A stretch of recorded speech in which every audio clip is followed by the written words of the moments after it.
All right, it's time for the innovation updates. And of course, last week, Paul and I were sitting here talking and saying, this is the time of year where things kind of slow down. And gosh, we wish it wouldn't slow down. So this is one of the biggest updates we've had in a long time. But before, let me just remind you, the Social Engineering Rhode Island 2018 ticket sales are open if you want to go to the Social Engineering Rhode Island conference.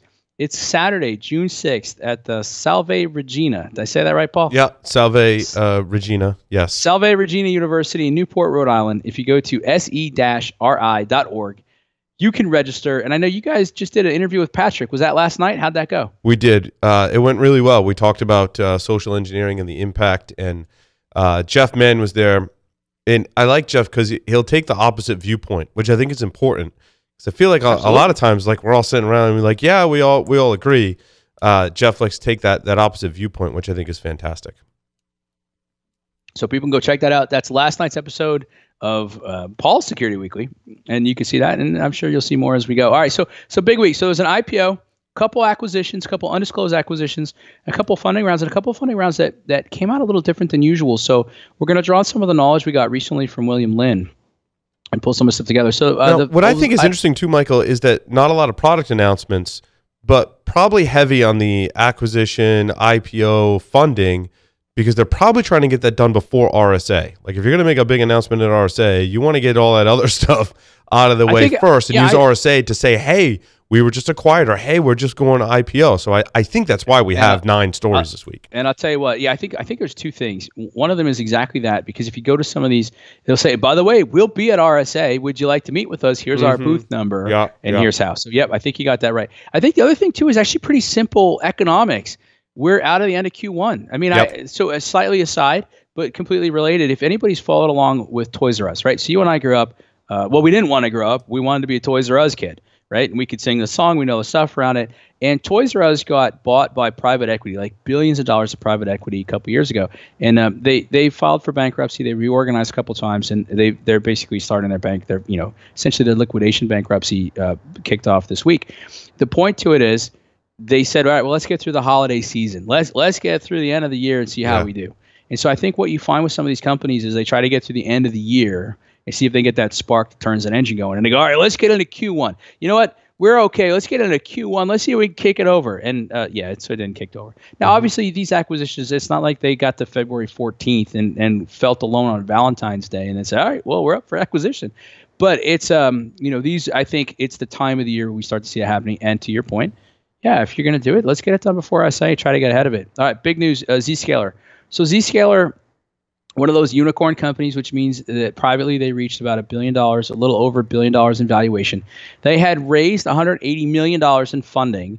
They filed for their IPO. And the interesting thing is they had the range of whether they're going to do between 10 or 12 million shares and whether they're going to price it between $10 and $15 per share. They issued 12 million shares at $16. So instead of backing off or thinking the market was going to be tepid, cool, things weren't going to go well, and they tried to hedge it, they went the other direction.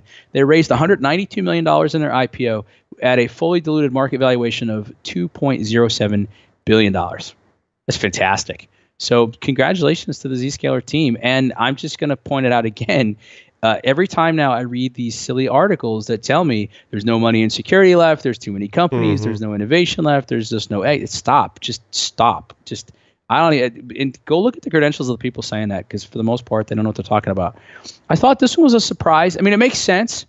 Surprise, Palo Alto acquired Evident.io for $300 million. It came out initially as undisclosed, but the terms $300 cash.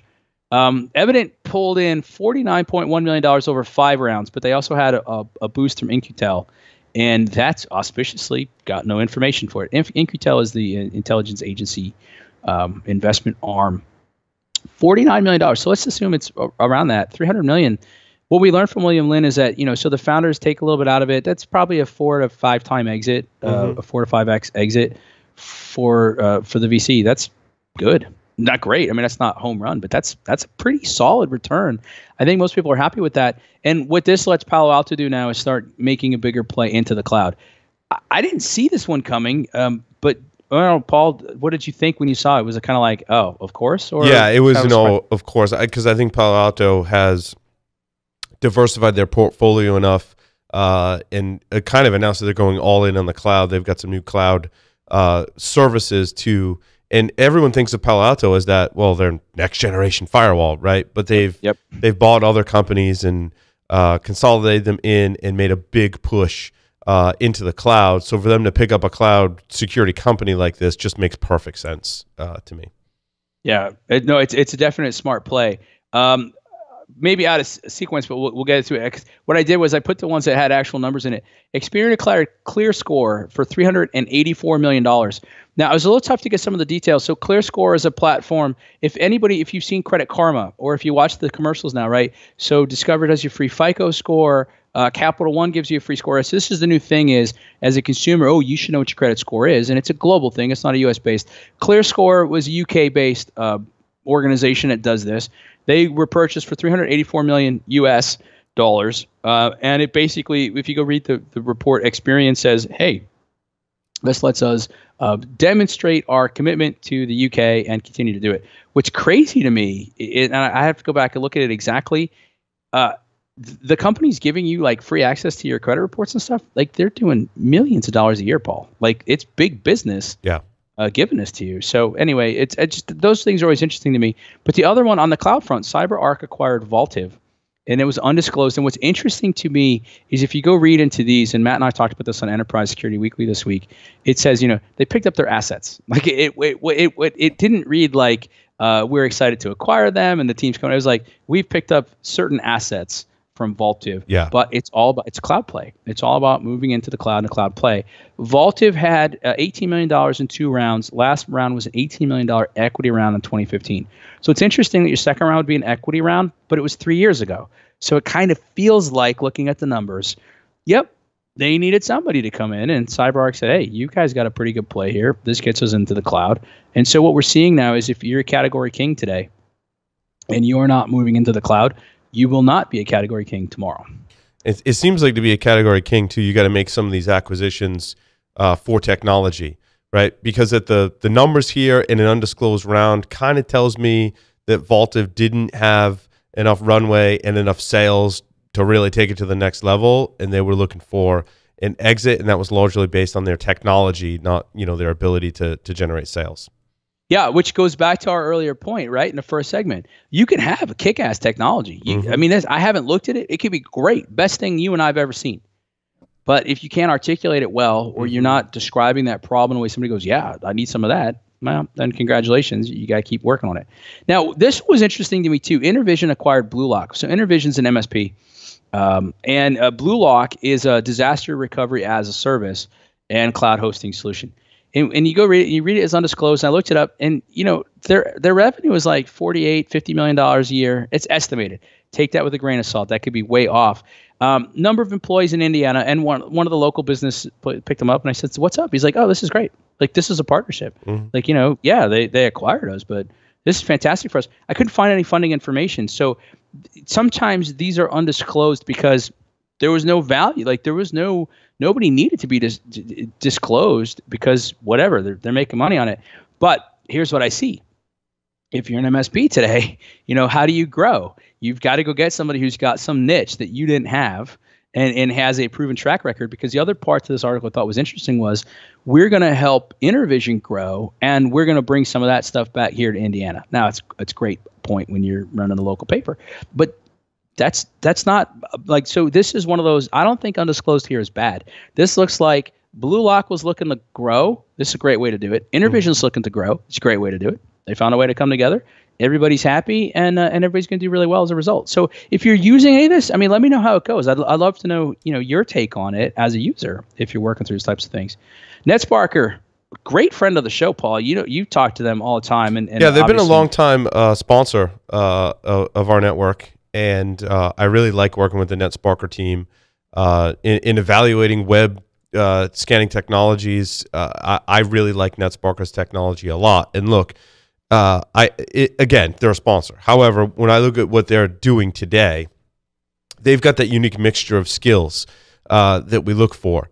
They can accurately identify things and do it at scale. And a lot of times when we talk about a category, some of the differentiators we might talk about as well, they can really do it at scale, but you know, there's some other things they don't so great. But if you need to scan 100,000 things, like or do something at that scale, like they're great, and you have to almost like suffer a little bit with some of the other features, but you get the scale. And now some of the other players may be like super accurate or the managed or whatever, but they don't scale. NetSparker, and I think one of the reasons why they got that 40 million is because they do web application scanning at scale, and it's super accurate. At least that's been my experience. And in speaking with Pharaoh and others from NetSparker, they certainly exemplify those competencies. And so it didn't surprise me, you know, when they picked up 40 million to go grow, and they're growing into the enterprise for sure, because enterprises have lots of apps that need to be scanned. So well, and you know, I remember when they came on board, because you called me and you were like, dude,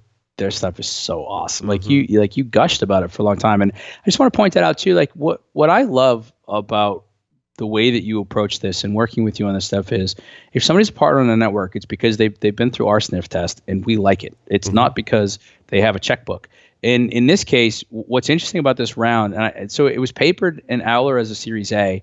If you go look at their stuff, it just says, you know, we took money from a company that's known for private equity investment for turnarounds or for growth.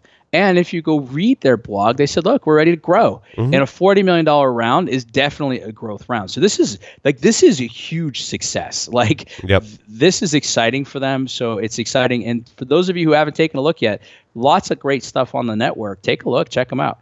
BioCatch, $30 million. Now this was papered as a growth round. This was interesting. You don't see this a lot. So it's a week of, look at the numbers. $30 million, by the way, is a growth round. If you're in this. So they do behavioral biometrics. And I got to tell you, I actually kind of like their website. They've raised about $46.5 million over 3 or more rounds, because it felt like the rounds were a little wiggly waggly when you're looking at it. But here's the thing. I read this and I go, all right, so you're doing behavioral biometrics.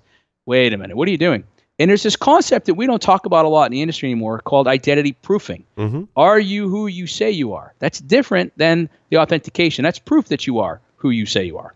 And the two go hand in hand. And in an online world, we always said, right, you could be a dog. No one knows you're a dog. Well, turns out BioCatch knows how to take a look at that a little bit differently. They seem to be doing pretty well. $30 million in a growth round definitely shows that they're looking to grow and probably grow internationally and keep doing this. And their website, like I kind of had in my head what I'd expect to see. Go to their website, laid it all out. Maybe not as clean as I love to see it, but they have it. I think it's a huge area of growth, Michael, in authentication, is that term behavioral biometric.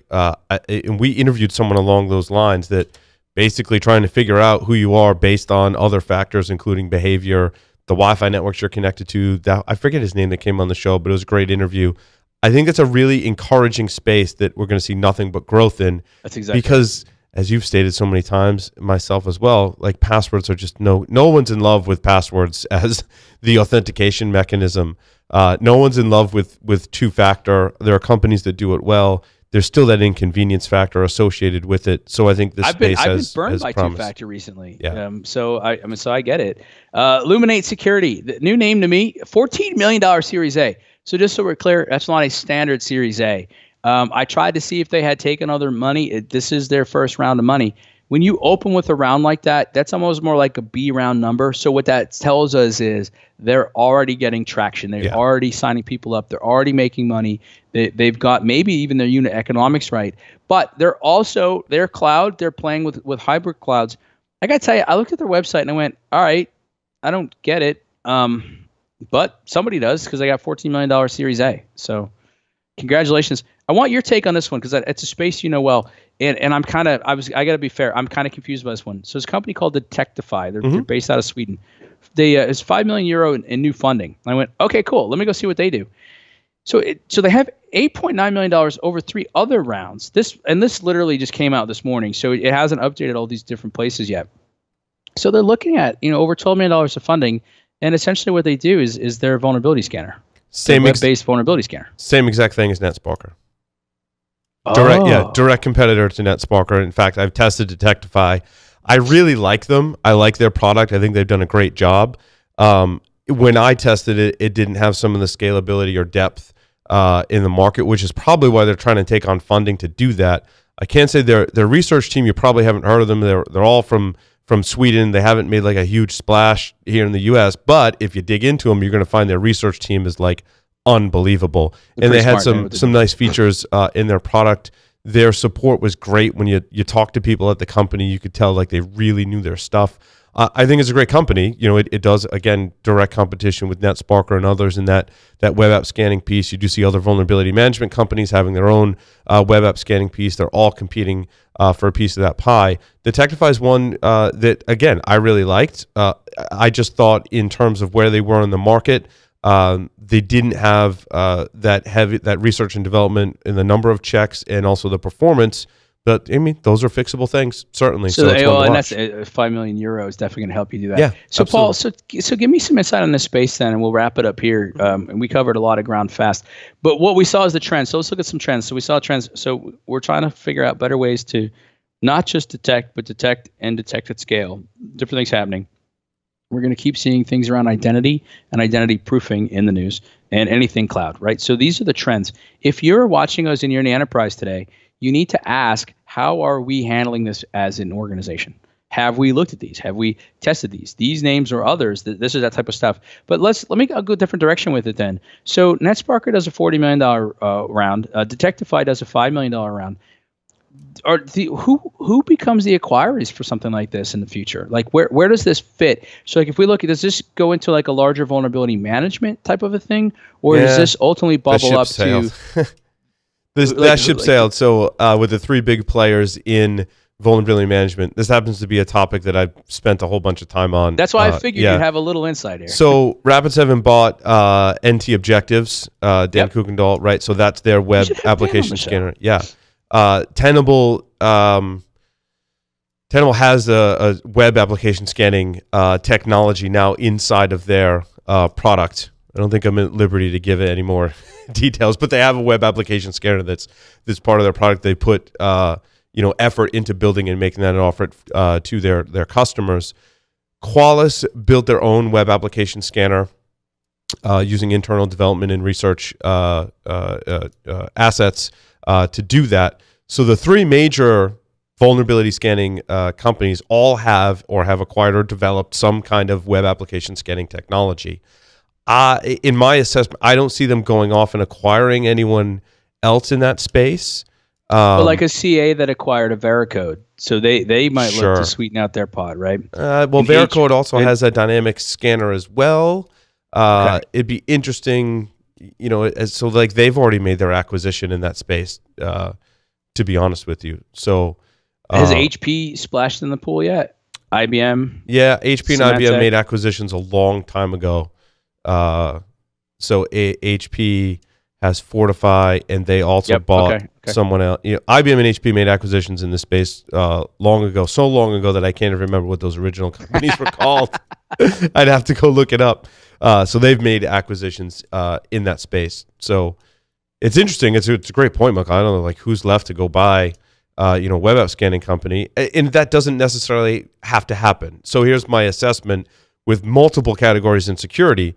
You're going to have those larger companies that are going to go acquire that technology and integrate it with varying levels of success. You're going to have companies that are going to develop that technology on themselves as a complement to what they're already doing. And then you're going to have companies that do that functionality. Maybe they have a web application dynamic scanner that's really good, and maybe they pivot off and grow. Maybe they make an acquisition in a slightly different space that makes them a more desirable product that you want to buy. And so they're going to continue doing that web app scanning really well. You're going to want them because they have just unique features, and they're all about that feature.